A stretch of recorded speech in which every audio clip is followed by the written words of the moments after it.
एक तरफ माता सीता अशोक वाटिका में कैद थी और पल पल श्री राम जी को याद कर रही थी। दूसरी तरफ श्री राम जी समुद्र के किनारे खड़े थे, बेबस।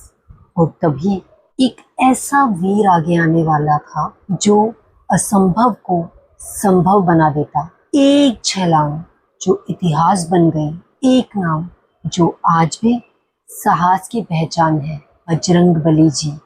जय हनुमान। बरसात का मौसम शुरू हो चुका था, चारों तरफ बादल गरज रहे थे, लेकिन श्री राम जी का मन बेचैन था।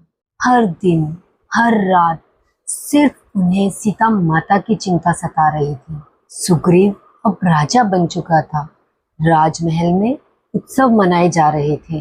धीरे धीरे वह अपने वादे भूलने लगा। लक्ष्मण जी क्रोधित हो गए। उन्होंने कहा, भैया सुग्रीव अपना वचन भूल गया है। लेकिन राम जी शांत थे, पर उनकी आंखों में दर्द था। तभी हनुमान जी ने सुग्रीव को समझाया, यह समय आनंद का नहीं है, ये समय श्री प्रभु राम जी की मदद करने का है।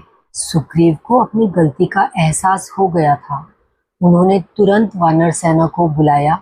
चारों दिशाओं में वानर सेना भेजी गई। हर समूह को अलग दिशा मिली। दक्षिण दिशा की जिम्मेदारी हनुमान, जामवंत और अंगद को मिली। लेकिन सीता माता का कुछ भी पता नहीं चल रहा था। सब थक चुके थे, भूखे, प्यासे, निराश। तभी उन्हें एक गुफा दिखाई दी। उस गुफा में एक तपस्वी रहती थी। उन्होंने वानरों की सहायता की और उन्हें बाहर निकलने का रास्ता दिखाया। लेकिन बाहर आकर सबके चेहरे उतर गए, क्योंकि सामने था एक विशाल समुद्र, अंतहीन, भयानक, और उसके पार थी लंका। सब वानर एक दूसरे को देखने लगे।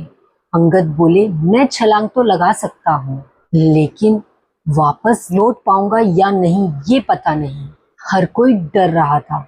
लेकिन तभी जामवंत धीरे से मुस्कुराए और उन्होंने हनुमान जी की ओर देखा और उन्हें कहा, क्या तुम अपनी शक्ति भूल चुके हो पवन पुत्र? हनुमान जी शांत बैठे थे।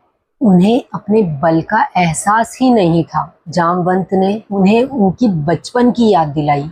कैसे बचपन में हनुमान जी ने सूर्य को फल समझकर निगलने की कोशिश की थी। कैसे देवताओं ने उन्हें वरदान दिए थे। जैसे जैसे जामवंत बोलते गए, वैसे वैसे हनुमान जी का आत्मविश्वास बढ़ने लगा। उनका शरीर विशाल होने लगा। उनकी आंखों में अग्नि चमक उठी। हनुमान जी गर्जना करके बोले, जय श्री राम जी की। हनुमान जी पर्वत की चोटी पर चढ़े। उन्होंने श्री राम जी को याद किया और फिर ऐसी विशाल छलांग लगाई कि पूरा आकाश हिल गया और समुद्र की लहरें उठने लगी। देवता भी यह दृश्य देखकर चकित रह गए। लेकिन रास्ता आसान नहीं था। पहले आई सुरसा, एक विशाल नागमाता, और उन्होंने कहा, देवताओं ने मुझे कहा है कि मैं तुम्हें खा जाऊं। हनुमान जी समझ गए, यह मेरी परीक्षा है, और उन्होंने अपना शरीर और बड़ा कर लिया। सुरसा ने भी अपना मुंह और बड़ा कर लिया। तभी अचानक हनुमान जी छोटे होकर उनके मुंह में गए और तुरंत बाहर निकल गए। सुरसा मुस्कुराई, जाओ पुत्र, तुम सफल होगे। कुछ दूर आगे एक भयानक राक्षसी आई, सिंह हिंका। उसकी शक्ति थी परछाई पकड़ना। उसने हनुमान जी की परछाई पकड़ ली। हनुमान जी नीचे गिरने लगे, लेकिन इस बार उन्होंने युद्ध किया और सिंहिका का वध कर दिया। अब सामने आई सोने की लंका, चमचमाती हुई, भव्य, लेकिन अहंकार से भरी हुई।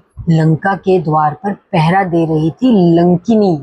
हनुमान जी ने उस पर हल्का सा प्रहार किया, वह जमीन पर गिर पड़ी। उसने कहा, आज से लंका का विनाश शुरू हो चुका है। हनुमान जी चुपचाप लंका में प्रवेश कर गए। पूरी लंका खोजने के बाद हनुमान जी अशोक वाटिका पहुंचे। वही एक पेड़ के नीचे माता सीता बैठी थी, कमजोर, आंखों में आंसू, लेकिन चेहरे पर पवित्रता। रावण उन्हें बार बार धमका रहा था, 1 महीने में मेरी बात मान लो, लेकिन माता सीता ने साफ साफ मना कर दिया। रावण क्रोधित होकर चला गया। हनुमान जी पेड़ पर बैठकर ये सब देख रहे थे। उनकी आंखें नम हो गई। उन्होंने सोचा, माता को विश्वास कैसे दिलाऊं? तब उन्होंने ऊपर से राम जी की अंगूठी नीचे गिराई। सीता माता ने जैसे ही अंगूठी देखी, उनकी आंखों में उम्मीद चमक उठी। ये मेरे प्रभु जी की अंगूठी है। तभी हनुमान जी सामने आए, हाथ जोड़कर बोले, माता, मैं रामदूत हनुमान हूँ। सीता माता रो पड़ी।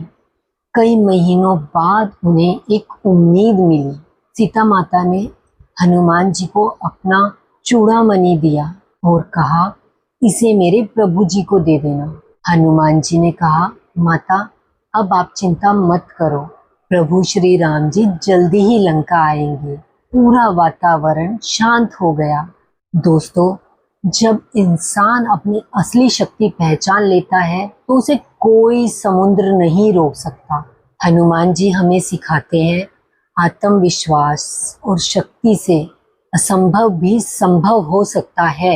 अगर आपको ये कहानी पसंद आई हो तो मेरे वीडियो को शेयर कीजिए, लाइक कीजिए और मेरे चैनल को सब्सक्राइब कीजिए और कमेंट में लिखिए जय बजरंगबली जी की। अगली वीडियो में हम जानेंगे हनुमान जी ने लंका कैसे जलाई। तब तक के लिए मुझे अलविदा दीजिए। मिलते हैं अगले वीडियो में।